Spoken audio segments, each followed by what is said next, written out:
What is up, little monsters? Joe here. Tastes like music. Album review today. If you haven't guessed or you didn't read the title or see the thumbnail of the video, it's Mayhem, Lady Gaga review today. Came out March 7th. It is surprisingly, and this is only counting her regular discography, only her sixth full-length LP that wasn't a soundtrack or wasn't a collaborative effort with Mr. Tony Bennett. Only six, The Fame, Born This Way, Art Pop, Joanne, Chromatica, Mayhem, Fame Monster. That was an EP, even though it's maybe one of the best EPs of all time. There was Cheek to Cheek. There's Love to Sail with Tony Bennett. There's a Star is Born soundtrack. There's the Harlequin thing that she did. Joker, Fully Ado with Joaquin Phoenix soundtrack. She's done a lot, but only six LPs, and it's been a while. It's been 5 years, and she's only had three, Joanne Chromatic and Mayhem, in the last 10. So her output has definitely slowed down since she burst out into the scene, conquered the pop worlds, brought in that four on the floor, trashy Euro disco, the sleaziness, just the indelible personality that she brought to the Fame, Born This Way, art pop. Then she kind of got, she went in the country direction with Joanne. She went with the dancey kind of, I don't know, Chromatica. It was a dancey mistake, is what it was. But she's back. She's bringing Andrew Watt, the guy that Miley Cyrus counted on for Plastic Hearts. He did Ozzy Osbourne's last two albums. He produced and had some co-writes on Hackney Diamonds, Rolling Stones, big comeback. Produced Dark Matter for Pearl Jam. So he knows his rock, he knows his pop. He seems to be brought in when somebody needs, a comeback. Somebody, light up the world, get the people talking once again about certain bands. Maybe they're down the dump, maybe they haven't had anything in a while. Here comes Andrew Watt to produce a facsimile close as possible to the glory days of the artists, for the most part. That's kind of pigeonholing him, but that seems to be his shtick these days. Watt shares the boards with Circuit Gustafsson and Bruno Mars, who is only on one track. He doesn't really count. Lady Gaga also producing here. And Circuit might not be a name most people know, but he did hits for every frickin' buddy. Roar, Dark Horse, Wrecking Ball, Starboy. He did Unholy. Dozens of big hits from everybody relevant in the pop world since about 2008. There you go. You can tell just from the producers, Lady Gaga is serious about this one. She's bringing in the big guns. And not that she went away. Star is Born was huge. The Joker Fully Ado stuff, yeah, maybe not as huge, but she had a hell of a hit with Bruno Mars with Die With a Smile. So it's really, it's still Lady Gaga's world. We're just living in it.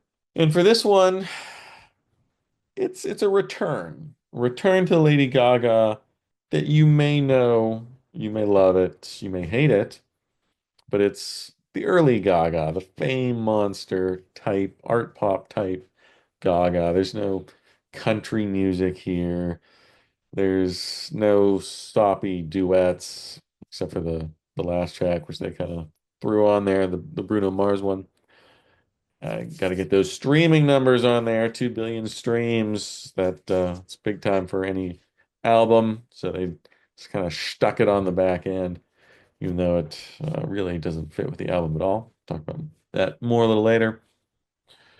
And Lady Gaga had the usual weird stuff to say about it. She told Rolling Stone, "The album is imbued with my love for music, diversity of genres, styles, and dreams. Leaps from one genre to another in a manner that feels almost corrupt and culminates in love. That's my answer to all the chaos in my life. I find peace in love. Every song I wrote emerged from surrendering to different dreams tied to my past. It was like a recollection of all the bad decisions I made throughout my life. And it goes on like that. And I don't know what the hell that means. There's about one and a half genres on this album. We've really reached the imperial phase of Lady Gaga's career. She scored one of her biggest hits ever, if not the biggest hit ever, at least streaming wise, with Die with a Smile, the Bruno Mars collab, which is one of the funny things wrong with this album. It's not a bad album by any means, but certain decisions really just didn't go over too well. They took Die with a Smile, they tacked it on at the end of the album. Does not work with anything else that's on the album. It's just completely different sound. It's a Bruno Mars production. It sounds like a Bruno Mars track.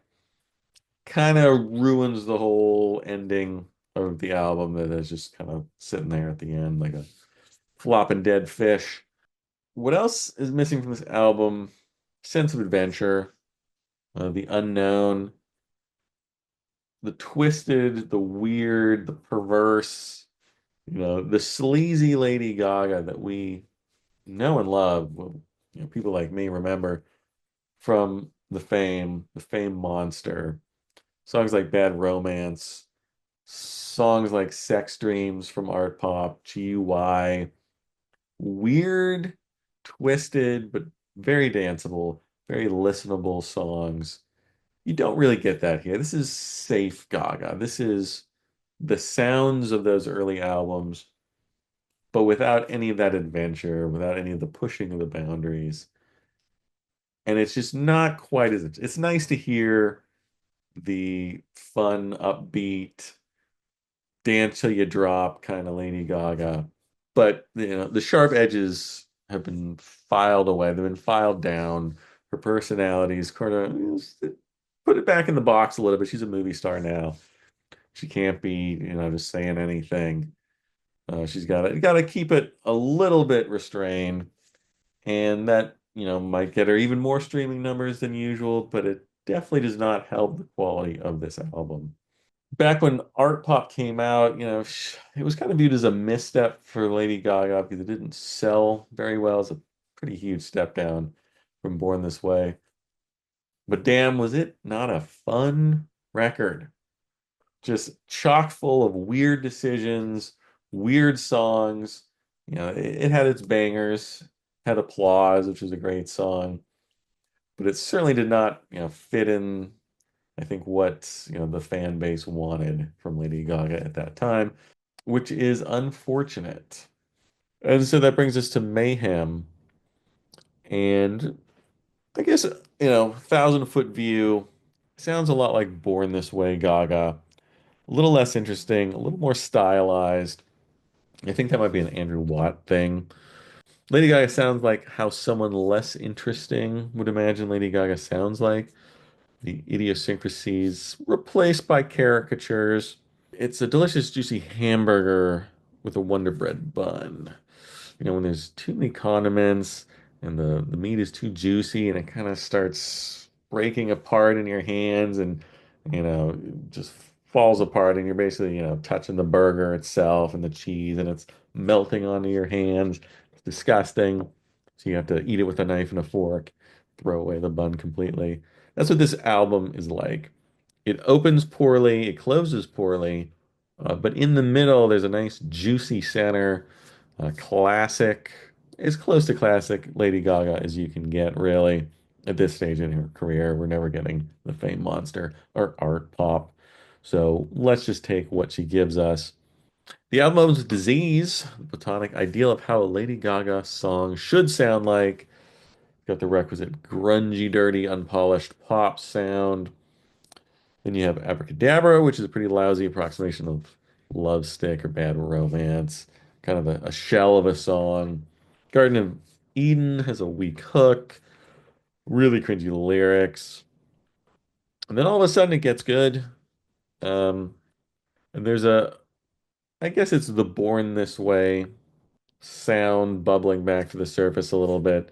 You get the dash of Prince, plenty of Madonna, got almost like a Justice Daft Punk sound to it, with like that Nile Rodgers guitar. See Love Drug, Don't Call Tonight, Shadow of a Man.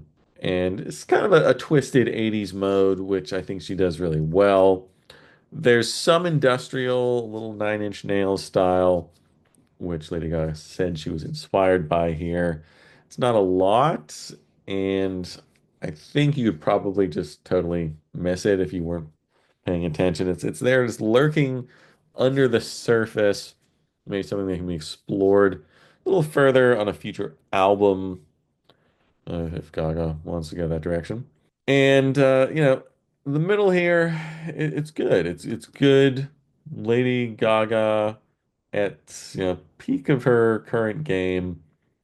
The run from Perfect Celebrity, pretty much straight through Shadow of a Man.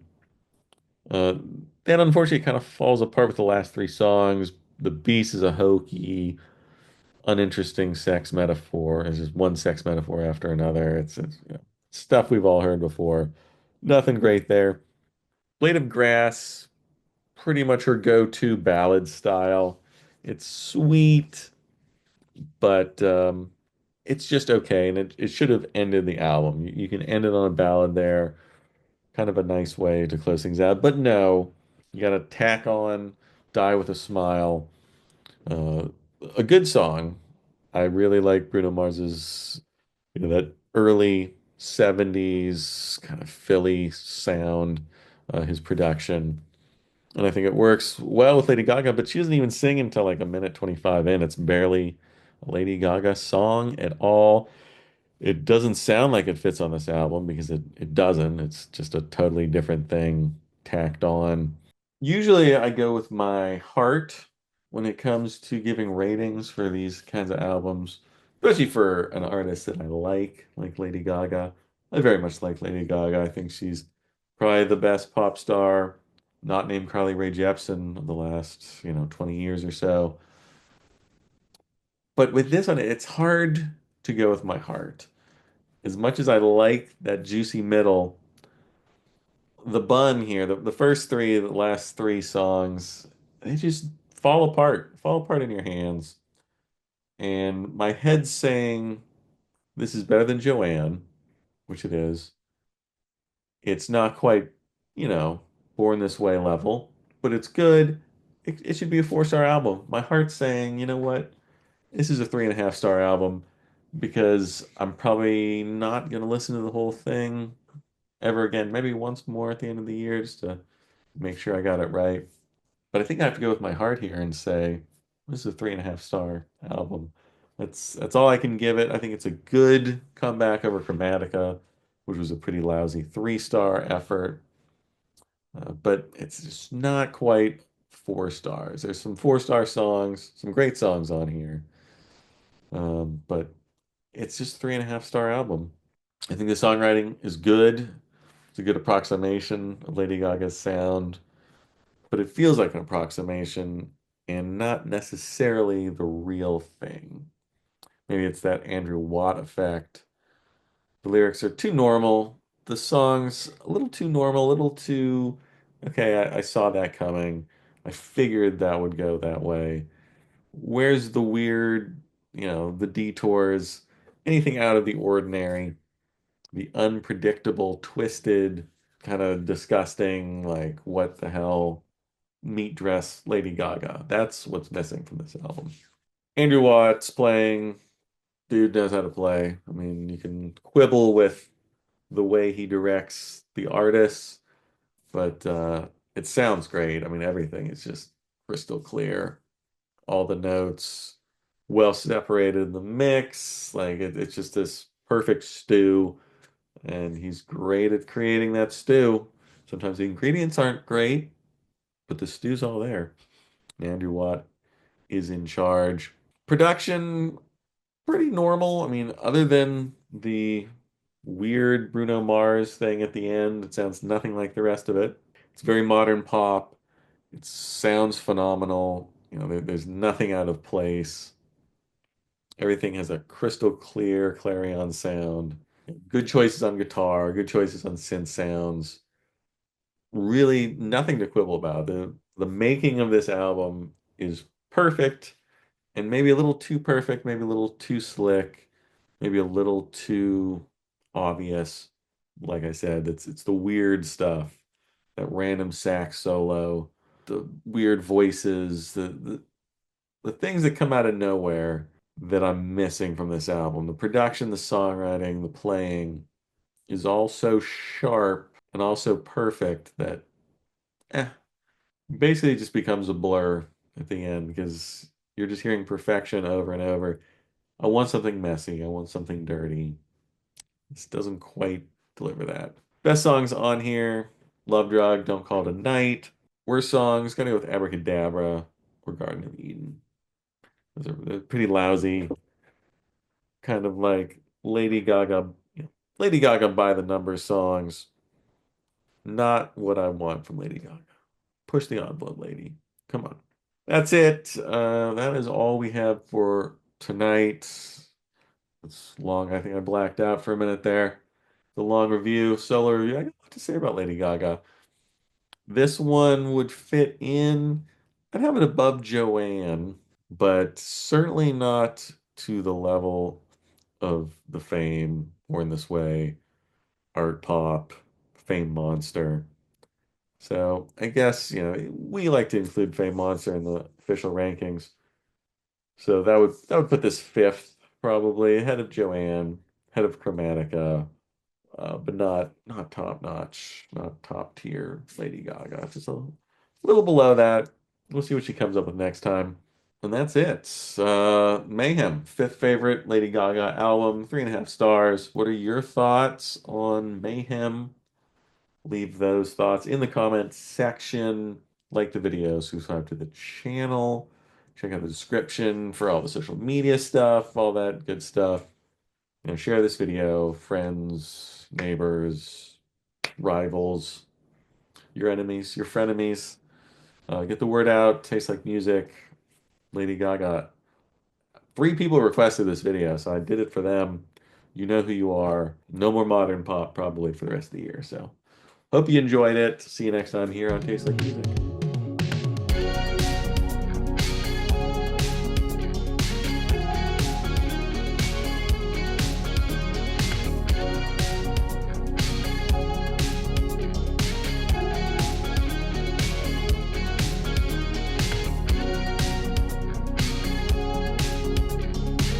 If a song like How Bad Do You Want Me, if it sounded any more like Taylor Swift, it would be a Gracie Abrams song.